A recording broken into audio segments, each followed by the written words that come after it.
আসসালামু আলাইকুম এভরিওয়ান, সবাইকে আমন্ত্রণ জানাচ্ছি আবার নতুন একটা ব্লগে। তো এখানে জানুয়ারির 5 তারিখ আর আমার বাবুর আজকে 1 মাস পূর্ণ হলো আলহামদুলিল্লাহ। তো এই 5 তারিখটা আমার কাছে খুব প্রিয়, কারণ আমার বাবুর বার্থ ডেট হচ্ছে 5 তারিখ। তো সকাল সকাল খুব আনন্দের সাথে ক্যালেন্ডারের পাতা উল্টিয়ে আমি একটু আম্মুর রুমে গিয়েছিলাম, বাবুকে নিয়েই গিয়েছিলাম। দেখি বাপরে বাপ, বাহিরের ওয়েদার। ওই দিন আবার ডাক্তারের কাছে যাওয়ার কথা ছিল বাবুকে নিয়ে ফলো আপে। তারপরে গেলাম, ওখান থেকে ফেরার পথে আমরা একটু ইউনিমার্টে আসলাম গ্রোসারি শপিংয়ের জন্য। তো আমাদের শাহবীর সাহেবের আমাদের সাথে প্রথম গ্রোসারি শপিং আলহামদুলিল্লাহ। কত শত কাজ যে পেন্ডিং আছে যা বলার বাহিরে, কিন্তু এখন একটাও হচ্ছে না ঠিক মতো, কারণ আমি একেবারে আটকানো। আর আমার বর নিজে নিজে গিয়ে যে কিছু করবে, তিনি এসব পারেন না। তিনি সব কিছু তো তার আমাকেই লাগবে, আমি ছাড়া তার হবে না। বা তাকে যদি আমি কোনো কারণে বাইরে একলা পাঠাই, আমাকে 100 বার ফোন দিয়ে আমাকে বিরক্ত করে শেষ করে দিবে।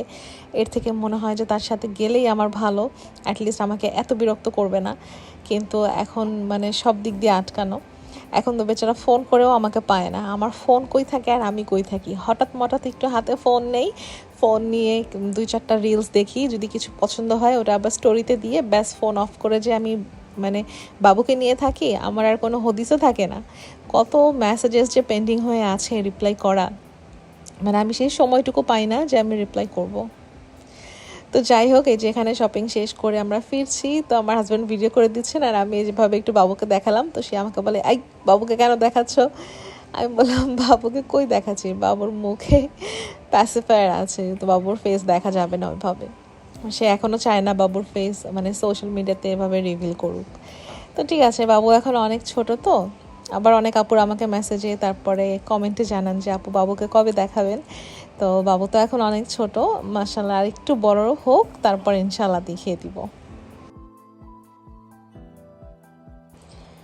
এনিওয়েজ, শপিং করে এখানে দুপুরে বাসায় এসে কোনো মতো খেয়ে নিয়েছি। আম্মু বহুত কষ্ট করে একলা একলা রান্না করেছে, আম্মুই এখন রান্না বান্না করছে কষ্ট করে।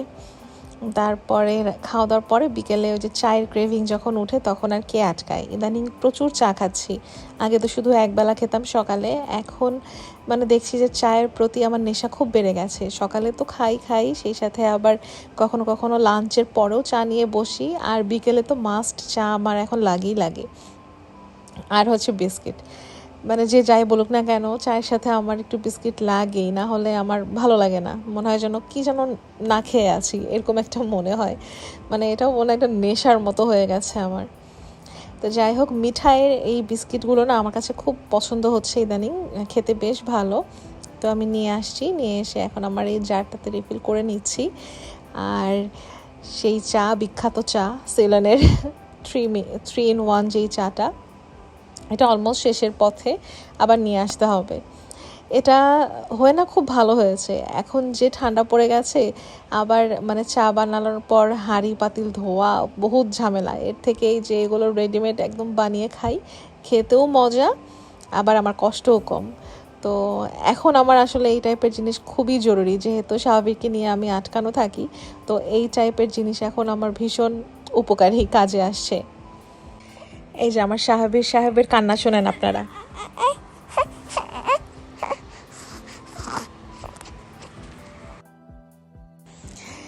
আজকে আমি একটু উঠেছিলাম, ওঠানোর পর আমার আম্মু বলছে যে তুমি এই রান্নাটা আজকে একটু করো। আমার আম্মু মানে মানে আলাদা কিছু রান্না থাকলে সে আমাকে বলে যে এটা তুমি আজকে করে ফেলো।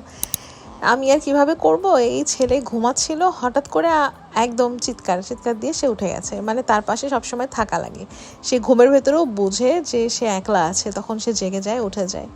কি যে একটা অবস্থা এখন। তো যাই হোক, এটা হচ্ছে তার পরদিনের ভিডিও।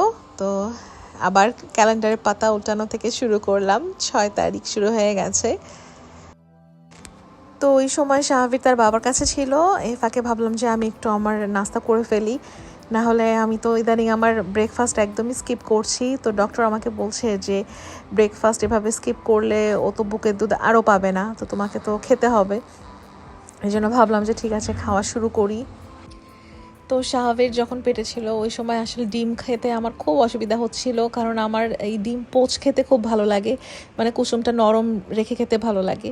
কিন্তু প্রেগনেন্সিতে তো এভাবে খাওয়া যায় না, কুসুম একেবারে শক্ত করে ভালো করে সিদ্ধ করে তারপর খেতে হতো।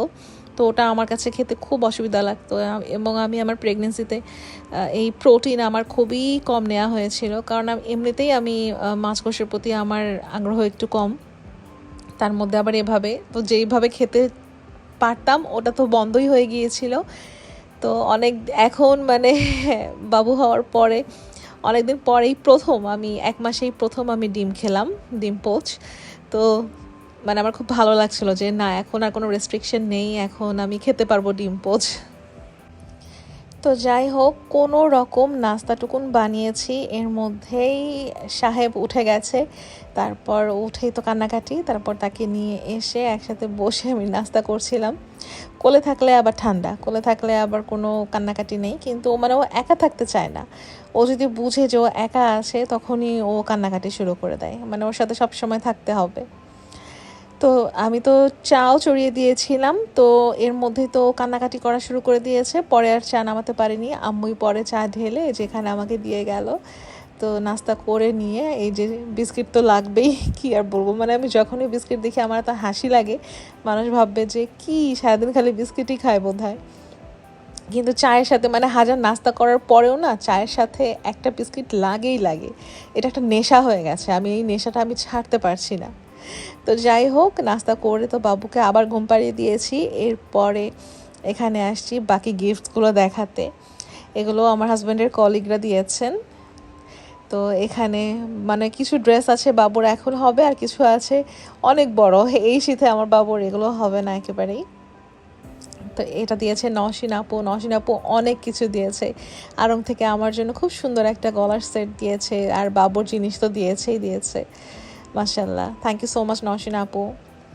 আর এরপরে যেই গিফটটা আসবে সেটা হচ্ছে সেই সুদূর ইটালি থেকে আখতারুজ্জামান ভাই আর হচ্ছে মিথিলা ভাবি আমার বাবুর জন্য এত সুন্দর গিফট নিয়ে আসছে। আমি যখন গিফটগুলো খুলে দেখছিলাম আমার এত শান্তি লাগছিল। আমার আম্মু এসে এই জায়নামাজটা দেখে বলছে যে আল্লাহ কি সুন্দর জায়নামাজটা, এত ছোট্ট একটা জায়নামাজ, এই যে ছোট বাচ্চাদের জন্য আর কি জায়নামাজটা এত সুন্দর।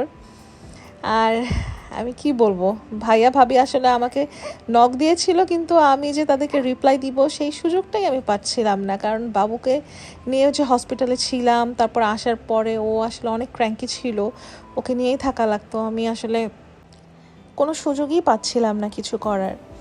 তো ভাইয়া ভাবিরা এসে এই গিফটটা দিয়ে গেল, একটুকু বসেও নি কিছু না, মানে কি বলবো, ভাইয়া ভাবিরা মাত্র 7 দিনের জন্য দেশে আসছে, আর যেদিন আমার বাসায় আসছে তার পরদিন সকাল 6টার মধ্যেই নাকি তারা আবার ইটালিতে চলে যাবে, মানে কত কম সময়ের জন্য আসছে।